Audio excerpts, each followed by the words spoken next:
Welcome to the Starter Girlz Podcast, your ultimate source of inspiration and empowerment. We're here to help women succeed in every area of their lives: career, money, relationships, and health and well-being, while celebrating the remarkable journeys of individuals from all walks of life who've achieved amazing things. Whether you're looking to supercharge your career, build financial independence, nurture meaningful relationships, or enhance your overall well-being, the Starter Girlz Podcast is here to guide you. Join us as we explore the journeys of those who dare to dream big and achieve greatness. I'm your host, Jennifer Loehding, and welcome to this episode.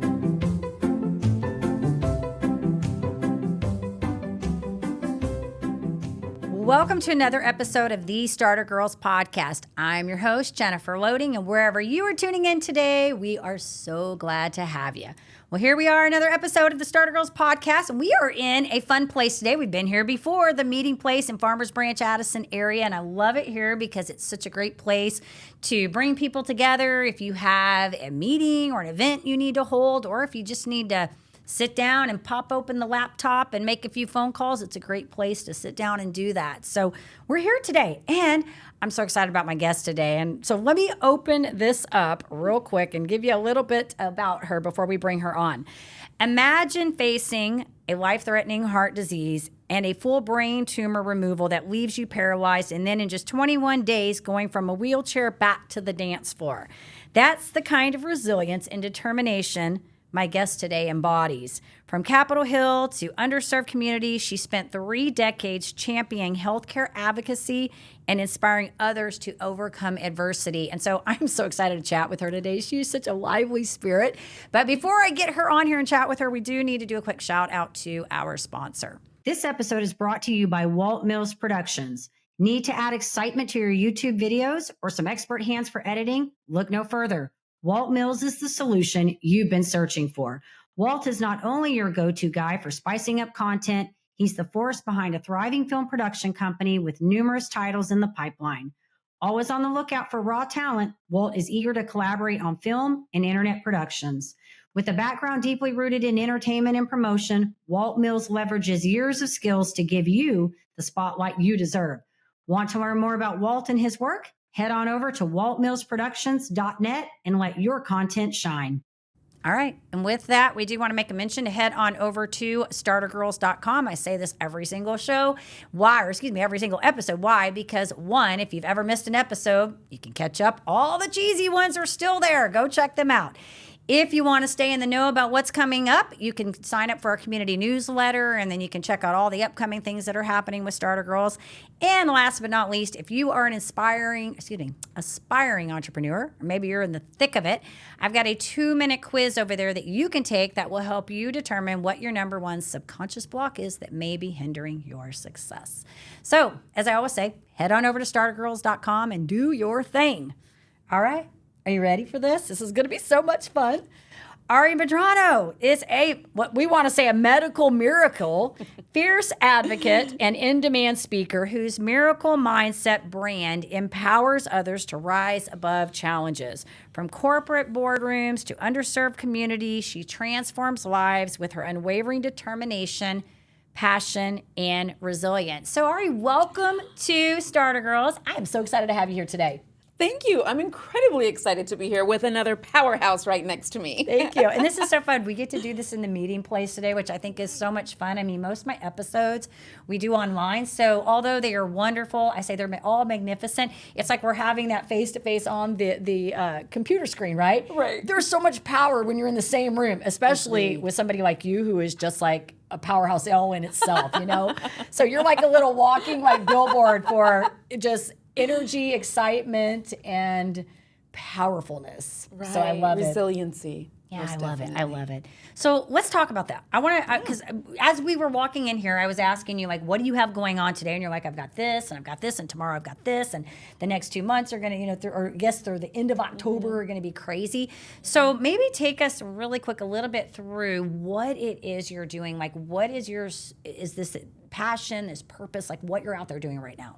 Yeah, thanks so much. I mean, truly what I do is the empowerment of people, right? And so that leads then to the empowerment of community, and that leads to being a inspiration, to them. And the resiliency, all the things that you read, most definitely, but also being someone that motivates, transcends them to like a different place than where they're at. So it's literally moving from somewhere where you are to where you can be. And again, that's individual and or community, but as a patient advocate, as a health advocate. So yes, I've gone to Washington, D.C. and been able to advocate for our Latino unchampioned community. So I'm very big working with the unchampioned communities, and whether that's with people with special abilities, people who are living with, cancer, people who have different diagnoses, really being there to champion for them and be the like, hello, Washington, hello, community, hello, hospitals, hello, whoever it is, right? We need your attention, and we need some advocacy behind these unchampioned communities. And so I'm an amplifier for people, places, and brands. I love it. People, places, and brands. And you are definitely an amplifier. I love it. Okay, so I have so much I want to do with this, because I feel like we need to backpedal a little bit and talk about your journey, because I feel like so many of us, we just said this before we turned the camera on, or maybe we had the camera on, I don't know, but we just said most of us that are doing community work have a story. Usually there's some passion, some reason why we're doing what we're doing.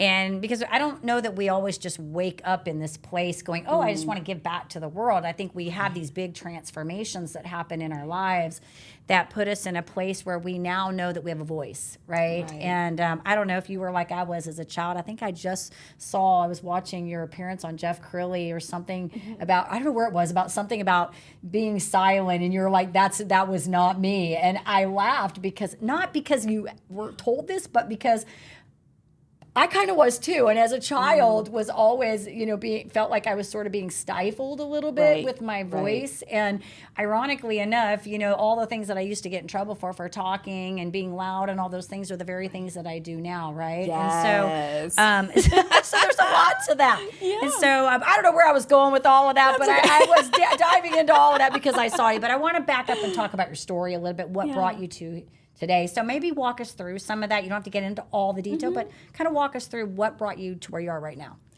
Yeah, I mean, quite frankly, what brought me through it all is adversity, and then the power of resiliency. And so being able to thread along the thread, right, of how did I get here? Because I get asked that question all the time. Yeah. So when I look back, especially when I was 5 years old, I'll tell you, I have a memory in my younger years. So we came out here while we were, undocumented, and we, at that point, my mother wanted to make sure that we were not, there's a word called la migra, right, which is like the officers that come and take folks who aren't supposed to be here, right? And so we let our visa pass. However, we were in the process of getting things corrected, right, for us. But one of the things that you don't do is when there's just like a knock on the door, you don't just go and open the door, right? And so we were very conditioned to run into the table. You never know who's going to be there. Yeah.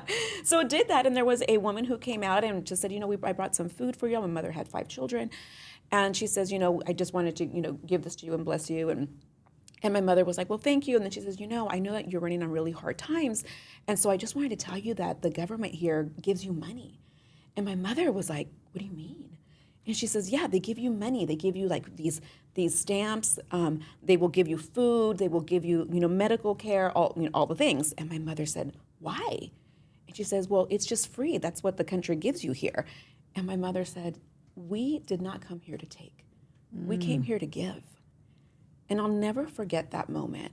And quite frankly, that transferred on to all 5 children, because all of us in the careers that we're in, we are all of service in one way or another. So I have 2 sisters who have, tenure in the academic way of life, right? So they're teachers and professors.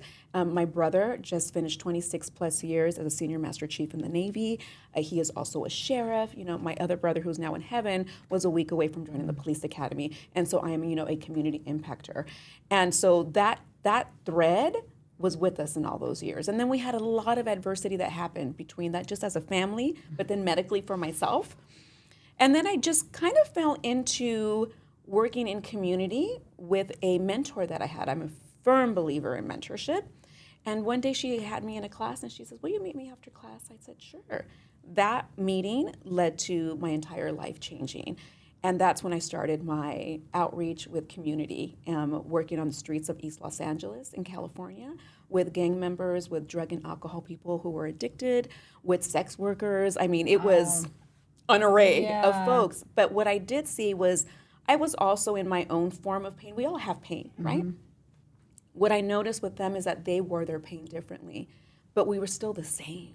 And so that really tugged at my heart, and I said, okay, but why don't they have the resources that the rest of us have? That's not okay with me. So that's where my advocacy really jumped out. So it started at 21, 22 years old. Wow. You know, and you gave me chills when you were talking about the same thing, because that's one of the things that I always talk about, you know, and I don't want to get into like the political parts of things, but how we're so divided on so many levels all the time. And, you know, one of the things I've learned in doing this podcast show is that because I've talked to people all over the world, and I've learned that, you know, and not that I don't think I already knew this, but it confirmed it for me, that people really are the same wherever you go. Like their basic needs, the things, the wants, all the desires, we have little nuances that we're different, but really we're all the same, you know? And when you start working on figuring out, you know, how we are the same versus how we are different, it really puts a different perspective and view on things, I think. And I think that's what makes you be able to come to a place of how can I be of service and help, because you're looking at people as a whole and not individually. Yes. You know what I mean? Yes. And that's how, that's why I tell you, like when I bring people on this show, it's so interesting because one of the things, and I will say this, and maybe you've been this way from a small child, and maybe that's because this was something we learned at a very young age. I've always been a very inclusive person. So even as a very young person, I didn't care what color somebody was. I didn't care where they came from. I had poor friends, rich friends, minorities, not minorities. I didn't care where I didn't care. That was the one thing I've always been good at, is bringing people together from different communities and different, you know, walks of life. And so even now in the work that I do, I still find it hard sometimes because I don't want to be in any particular group. Like I have friends in this group and friends in this group. And I'm like, why can't we just all come together and all be friends? Unfortunately, life doesn't work that way with everybody, right? But I think you and I see that we look at people and just say we're all kind of collectively together. And I think when you also look at people and say everything that you do from the time you get up in the morning till the time you go to bed, like you step out that door, everything you do impacts somebody around you. Absolutely. So you always are having an impact with the people around you, you know? And when we look at that, then we start to see how we're all collectively joined. Yes. You know what I mean? Yeah. So I think it just gives a very different view. I agree. Absolutely. I know that working with the population that I was working with, again, I like to call them unchampioned communities. So it's not about because you're Black, white, or Latino, or a drug user, or a sex worker, or whatever it is, right? That it's really about getting curious about how you came to be, what opportunities do you need, and then let's fill the gap without judgment, without anything else. Like I'm not, and I know that. I remember particularly, I had one client, and call them clients, right? So she was a sex worker at the time, and so we used to go in and we'd give condoms in between the windows at motels, right? And a lot of them were dealing with drugs and alcohol addiction because it was helping them to get through what they needed to get to do in order to either feed their children or themselves or whatever their reason was, right? And so I remember she said to me, you know, why do you keep coming? She had a big old attitude, right? Yeah. She says, why do you keep coming? Why are you here?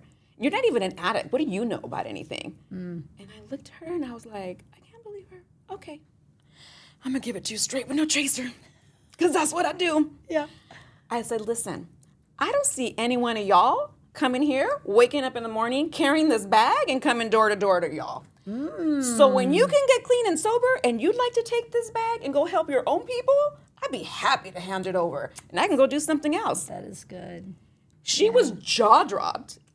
And can I tell you, 2 years later, I run into her. Yeah, you give me chills again. Was at a community college, clean, taking a certification course for drug and alcohol studies. It makes me want to cry right now. Yeah, it just gave me chills. Yeah. Well, you know, and that is one of the things I will say about you. And just because, and I'm not even going to get into this specific conversation, but the other day when we were here and I was observing something you were saying to somebody, and I mentioned this to my husband after the fact. I said, one of the gifts that you have is the ability to reframe things in a very well manner for other people to take ownership of it, but in a way that it doesn't make them feel dismantled. It emboldens them to be better. Do you know what I'm saying? Which is a gift, because a lot of times people get defensive whenever they feel like you could have been in that particular situation you're talking about right now. You could have easily went, oh, okay, well, fine, I'm out of here. Right. You know, you could have just totally cowered down and ran out the door and said, I don't have to do this, forget this, right? But instead, you flipped the switch, turned it, we're getting into a whole emotional intelligence conversation right now. You flipped the switch back to, hey, I'm empowering you, but at the same time, I'm letting you know, like, this ain't cool. Right. Right? But absolutely. but you're going to own it. Because you've got a chance now to step up to the plate and take it over. Correct. Absolutely. I love it. An opportunity to get curious about the other human on the side, on the other side of you. And when we realize and this comes from being confident in who we are within ourselves, that I know the words coming out of her mouth have nothing to do with me. No, exactly. Absolutely. So when you can pull yourself out of situations, that's where you're able to get another view and go, I see the pain. Absolutely. Let me speak to it. Or you need a kick in the butt, and I'm going to speak to that. Well, and I think that the point I'm trying to make here is that it's having empathy, right? Like having the empathy to say, here's where the person's coming from, but also having the maturity and the wisdom and the emotional, the EQ, whatever, to come over here and go, okay, that's why they're reacting, because this is where they're coming from. So I think that I will say that is a gift. I mean, and that's something I think a lot of us strive to do. It's what I try to do in the work that I do, is to try to, one of the biggest things, Ari, I will say, because I'm a quick thinker, I'm also a quick talker, I'm a quick doer, impulsive sometimes, and so I have learned the pause is a very good thing, you know. And when you don't know when you don't know what to say or do, sometimes it's just okay to say, give me a moment, or allow yourself a moment to pause, redirect that, and then you can come back with a much more efficient. You know, and then it takes practice. I think after a while, as you grow and you get better at that anyways. But I do want to commend you on that, because I think that's so powerful. It's powerful, and it dismantles people, right? Not in a bad way, but it arms them in a way that they can take ownership. But also, you're not taking ownership of that. Correct. Like, and those are called boundaries, right? Yes. This is where you stop. This is where I start. Like, this is me. That is all you.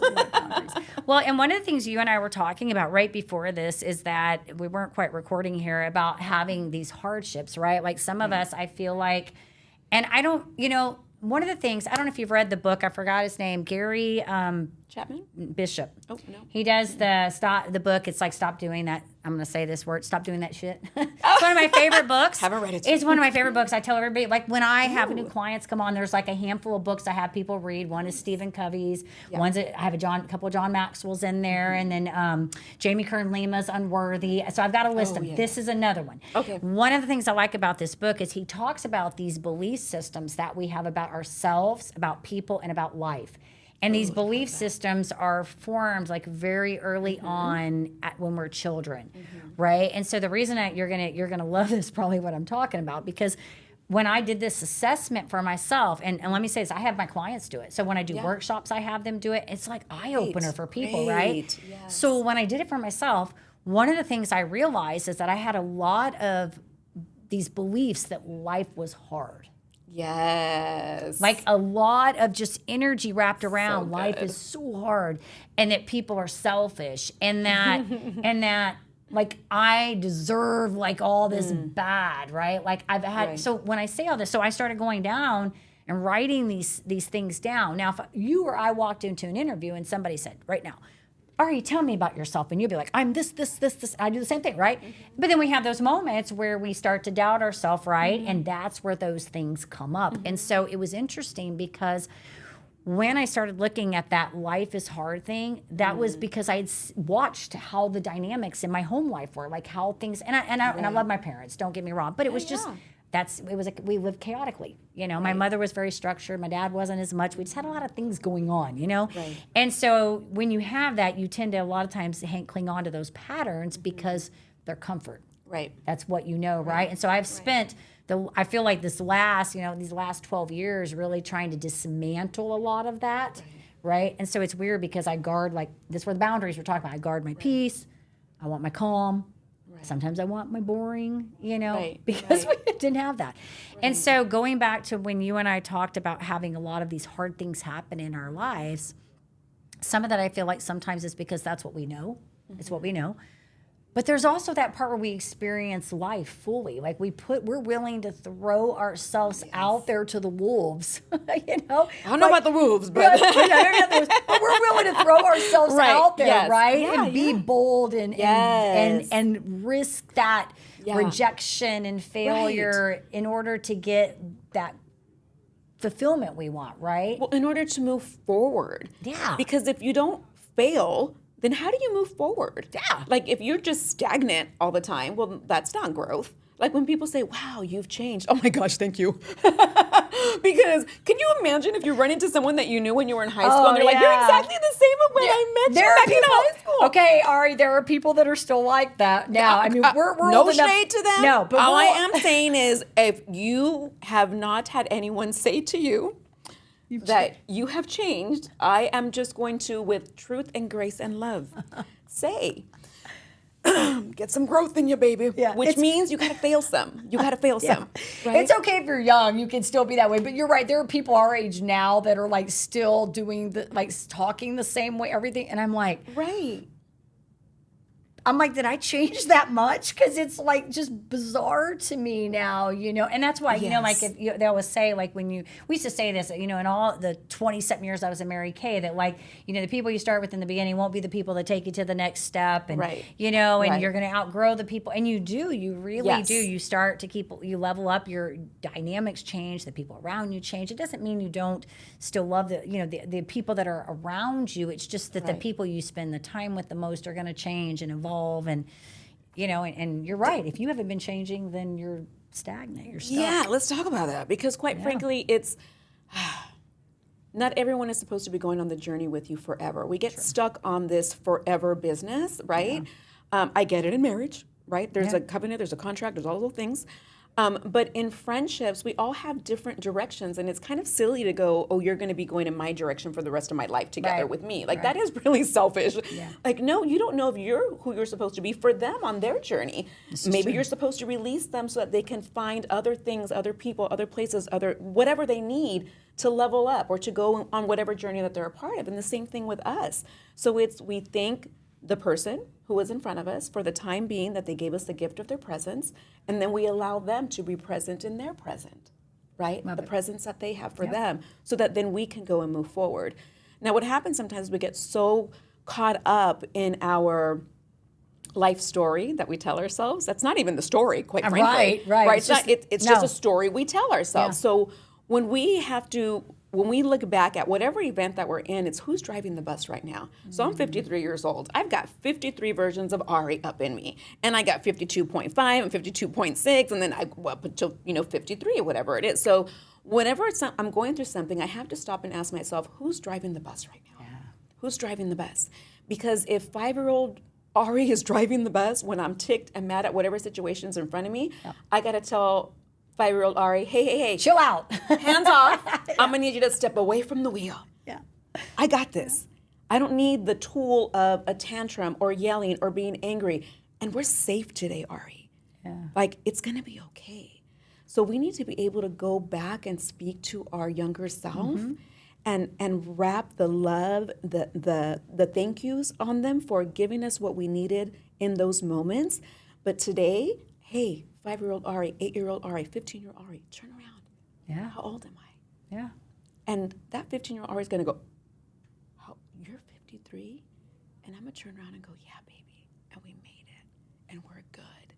And we don't need to throw that tantrum anymore. And we don't need to move all the puzzle pieces. We have new tools. But I just want to thank you for how you protected me when I was 15. Yeah. But we did this together. And I love you. Hey, what would you want to do if you didn't have to protect me like that anymore? Like those are those deep, real conversations that we didn't internally have with ourselves. So that's called IFS, Internal Family Systems. It's a wonderful process to go through because you're able to go back and do the shadow work and heal your inner child, release them so that then you can be who you were called to be in all ways and always. Come with me. I love it, Ari. Well, listen, you beautiful, amazing soul you are. We're the same age, by the way. I love it. You know, I always love to tell people because it's like, it was funny. We talk about, like we always say age thing is such a thing that women don't like to talk about. But I think for us I feel okay in my skin. And so for me, it doesn't bother me. But I do want to say you are an amazing soul and you look amazing. And I know women tell you this probably all the time because they tell me this. They're like, I tell them how old I am and then they're like, what? Right. And they don't ever believe me till I tell them how old my kids are. And then I'm like, I got one fixing to be 29. And they're like, what? When did you have her? Were you like 10? Like, no, not quite. So it's a good thing. But I think, yes, what you're saying is so powerful. And it is so true because, I joke all the time. I think it was Tony Robbins that said we're like all like 5-year-olds in adult bodies, right? Yeah. And we have to remind ourselves, that, hey, listen, we don't need to do that. You're right. We don't need to act that way. We don't need to be that way. And I think that's what's great about having, the wisdom. And also things I want to say here, like what your mom taught you about being a servant leader, that ingrained in your spirit. But I think a lot of you having to go through these different adversity stages also created a lot of this for you. And it gives you a different look at a really different perspective on life and humans and how we interact. So I love it. I think it's just, you're giving me chills with all of it. So embrace life, love life, no matter what it gives you. And even if it's that one thing that you go, there's no way I'm going to embrace that thing. Yeah. Well, that thing is the thing that I'm actually talking about because that thing that you're actually going like this to yourself with until you release that, until you reframe it and understand that when you get curious about being curious about the pain that's come through in your life, you get to really understand that all of those stories that you have attached to that thing, that unspeakable thing, there was some gifts in there that have really defined who you are today. Right. And so then you go, oh, wow. You know what? I'm so grateful I had 47 staples in my head. Yeah. I'm so grateful that I lost everything because I was able to find me in the heat of all that. And even though my house was burning down, figuratively, I don't smell like smoke. No. And I'm grateful for that today. Yeah. So I don't want to make you share anything you don't want to share, but I'm sure some of the people are listening to this because we talked in the very beginning a little bit about your intro and your journey.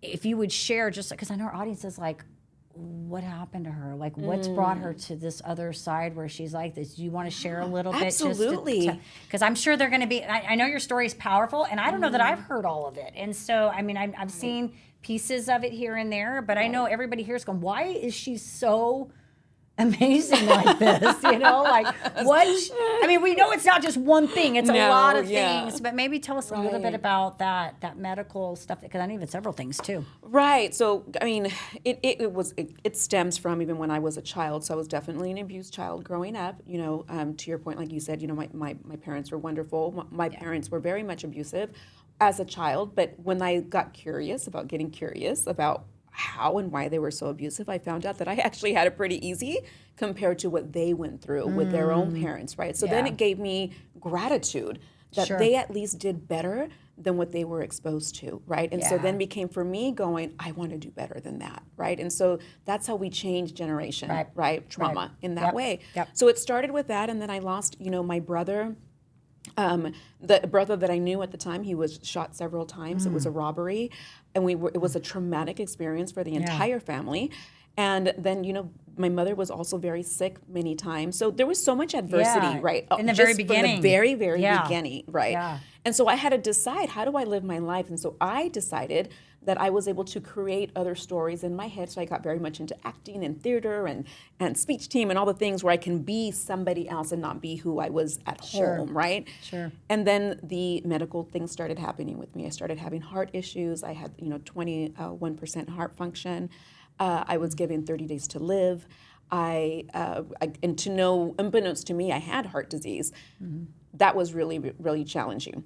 From there, I ended up having multiple tumors. So I'm a mosaic masterpiece under this gorgeous, beautiful dress. Surgery after surgery after surgery. On top of that, I was married and was in a very abusive relationship. There was some addictions going on that end, and that was a very challenging time for me. So to deal with the heart disease, to deal with the addiction and the marriage at the same time was challenging. And so once I left from that, I found myself in another relationship. Wow. And that one was also abusive. And, imagine that. Right. Common denominator. Yep. Right here. Yep. Until I got myself right. Yep. I got right. Mm-hmm. But all of these things, even throughout over and over. I've been in a car accident. I rolled 3 times. I have flatlined twice already. Wow. It's been a journey. Yeah. It's been a heartache. It's been physical. It's been emotional. It's been psychological. I lost my family many times along the way. We had some victimization of children in between all of that. So, I mean, it ran the gamut, right, of horrific traumatic situations. But what I do know is that when you go through horrific and traumatic situations, that opens up the door for joy, love, and faith. And so you get to decide to use that opportunity to go, I'm in a lot of pain right now. Yeah. And all I want to do is see that chandelier. All I want to do is hang from it. I wonder if the ceiling will hold me. Yeah. Those moments, so even to your listeners, I want to say, Yeah. in those moments, you just have to hang on for just one moment more. I don't even say a day because I didn't have a day. Right. I didn't have an hour. I literally had a minute. And you hang on for that 1 minute, and that'll lead to the second minute. And then that leads to the third minute. And for me, the next minute, a phone call came from a pastor and said, I just wanted to check on you. And little did he know that at that moment, all I wanted to do was die. Yeah. But thank the Lord for the fact that I have people around me, right? It's so important to choose your people wisely. Right. So what I speak about is faith, focus, action, commitment. With those things in place, anything and everything is possible. So those are the things that gave me the opportunity to be the woman that I am today. So I am grateful, I am blessed, I am loved, regardless what comes at me, any moment of any day. Every moment of every day, I have an opportunity to make a different choice and to live a life of joy, come what may, no matter what.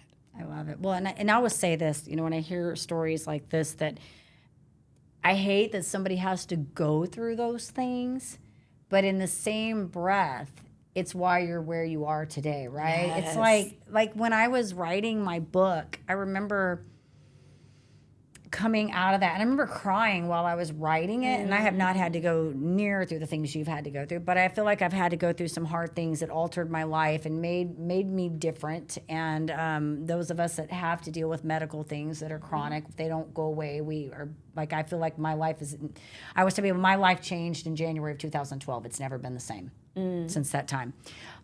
Because I've lived with health stuff ever since, and I have to be very mindful and conscientious about everything that I do every single day of my life. And so, but the thing is, when I was writing that book, I remember at the time crying when I was going through it, because it was such a hard time, and I was documenting, like getting this all down on paper, and I couldn't do it without being very emotional about like all the pain, the hospital visits, the medicine, all the things, the fact of how it affected my children, all the things, right? It's crazy now, because when I talk about it now, I look at it with a whole fresh set of eyes. I'm like, man, that time period sucked. Right. It was probably the most difficult, and I have been through abusive marriage, divorce. I've been through, I feel like I've just had a lot of crazy things happen. But that was the hardest for me, because I had 4 years of it, 4 years of unrelenting pain, 24/7 in my face every single day. And so I can look at it very differently, though, with a fresh set of eyes. And I can also say, coming out of that for me is what, it was the catalyst to finding me. When you talk about finding you, that was the catalyst, because I went into that strictly to figure out how to get out of pain. To get out of pain. And in the process of that, unfolded an entire mass. Obviously, we're still growing. We haven't stopped. Right. We're still growing. But it day I'm gone, unlocked heaven. so much for me, in who I am today and why I do what I do. And I think it taught me empathy. Yes. I think it gave me empathy, because I don't know that I had it before that. I thought I was a compassionate person, but I think those are a little bit different. I don't know that I've had true empathy. And I think there may have been a part of me that does, but I think it really gives me the ability now to look at people from wherever they are. I don't care where they are. And to look at that person and go, oh, that situation they're in right now, that sucks. I don't understand it. But for whatever they're dealing with right now, that is hard for them. Yes. And it's not my job to judge or criticize or to try to solve it, because that they're in that. You know what I mean? So I think there's beauty in these pain things that we get. But I will tell you, for me, the biggest thing is the empathy it's given me for humans. And it allowed me, like I said, to go back and take that and use my voice in a place with it. My mother put something, just to tell you, the other day, a few weeks ago, I put something up on Facebook about how I used to get in trouble for talking, because I laugh about this now, because I was the kid in school that would make straight A's, that because I get my work done so fast, I couldn't stand it, and I just needed to talk to the neighbor and the neighbor and the neighbor, and I was planning groups and clubs, and like we were going to go outside and like talk on, we were doing all this stuff, and the teachers, we had to put stickers on our conduct at the end of the day, and I would just pray that I was going to get to put a sticker, because I just knew when the folder went home, if I didn't have an A on conduct, my mother didn't care about my grades. The conduct, So it riddled me, and so being able to now, like my mom put on this post one day, she says, I always told you that if you could use your voice in a good place, in an appropriate place, you can move mountains. Yes, and not because I was mouthing, I was always in trouble, and and she's like, if you could just put it in a place where for good, you could move mountains. Right. So, I look back at my grade school, report cards, that we called them back then. Right. Yeah. Every single one of them, from first grade all the way up to 12th grade, but first through 8th was all handwritten, and every single one of the notes says, she's beautiful, she's kind, she's helpful, she talks too much. Yep. You and I would have been in trouble. We would have been in trouble. On Fridays in elementary school, we go out to PE. So on Fridays, we had free days. So then we got to do double dutch or four square or tiningling and I love that with the clicker things. Almost every Friday, I was in the jump rope line. Because I got in trouble for talking. And so if you got in trouble for talking, all you could do was jump rope. I couldn't. Almost every single Friday, I was in the jump rope line because I'd get in trouble for talking. Oh my goodness. I'm telling you. But look at us today. I know you and I would have been in trouble. They would have separate those two. Absolutely. Do not let them get together. Absolutely. We would have been planning clubs and doing all the things. It would have been great. Absolutely. All right, so I want to ask you one more thing. What do you got coming up? I know you got all kinds of. What's the next big thing? You mentioned something about a book coming up. Tell us what's going on with you. I'm currently writing my book. So the title is a work in progress, but I believe it will be from wheelchair to dance floor in 21 days. Because that is what I did, 1% Medical Miracle. And so, yes, it is a story that most want to know for sure, right? And there's so much behind that, and it's not about me. Again, it's about what I can share with others so that they can get better results in their life, right? And so there is a thread that led me to going from wheelchair to dance floor, right? It wasn't just, God just said, and you get a miracle, and you get a miracle, and you get a miracle, right? It's like, no. There was work that I also needed to do. I needed to believe that it was going to happen, but there was work behind that, right? And so when I look back at the thread of my life, I realized that there were 4 pillars to everything that brought me to where I am today. So I am writing all of that in the book. It's all about faith, focus, action, and commitment, and action steps to get the life that you want in business and in life, get the best results. Yeah. So I have that going on, and I am continuing. I am also an ambassador for the National Breast Cancer Foundation, very much champion for my Latina community in that space, Spanish speaking. And so we are holding a host of events for them in October, because that is coming up. We are currently all celebrating Hispanic Heritage Month. So that, again, is just being part of the community, amplifying our voices, not just for the month of, right, but it is always a ongoing thread that I have. And so then I'm also very involved within my community. I'm doing something with the police department. I'm doing something with the fire department, and I just finished up City 101 certification in my city. So it's important for me to do things locally, and then also to do things that are impactful in Washington, D.C. as a health advocate, patient advocate. So a lot going on, a lot of amazing things. I love it. I think it's so awesome. I think it's great that you're getting to step in, especially in a space where you can thrive and shine your light, girl. Yeah, and then let everyone see that it is something that you are capable of doing. Because I really do not feel that I am any more special than anybody. Right. But what I will say is that I have 100% intentionality in the way that I live my life, and making sure that I get the results in life that I want. And that is possible for everybody. So when on my social media, on my LinkedIn and my Instagram, and it is really about showing you, inspiring you, and then leading you to different events within the community where you can also learn to grow and be who God called you to be. Yeah, absolutely. All right. Well, and on that note, so if our listeners want to follow you, where do you want us to send them? You can go to LinkedIn, you can go to TikTok, you can go to Instagram, all the socials. Yeah. Ari Medrano. Yeah, and you're like I checked out your Instagram. She's got a lot happening there. Check her out over there. You got a lot going on over there. It's awesome. So this has been so much fun. I want to tell you thank you so much and commend you and tell you to keep doing your thing and inspiring and I love your story. I want to read your book when you get it out. I'm gonna need to read it. So I'm gonna read it too. Yeah. You're going to read it a few times, right? You'll be reading it a few times as it goes. You'll be so tired of reading it after a while, right? That's how I felt. I was like, if we just get this book out and get it out, I never want to read it again. And now I'm like, somebody asked me, I'm like, what's it about? I'm like, maybe I need to do a 2.0. And then I'm like, no, we're not going to do that right now. We're just going to hold off on that birthing a child, right? I mean, there's so much that goes into it. We're in the incubation of it all. Yeah. I know. I think everybody should at least try it one time, just experience it, like everything in life. Just try it, even if it's not, your favorite. I mean, just do it. It's okay because we all get to fail forward. Exactly. Well, this has been great, Ari. And we'll make sure when the show notes go out, we'll get some contact links in there so everybody knows how to find you. All that good stuff.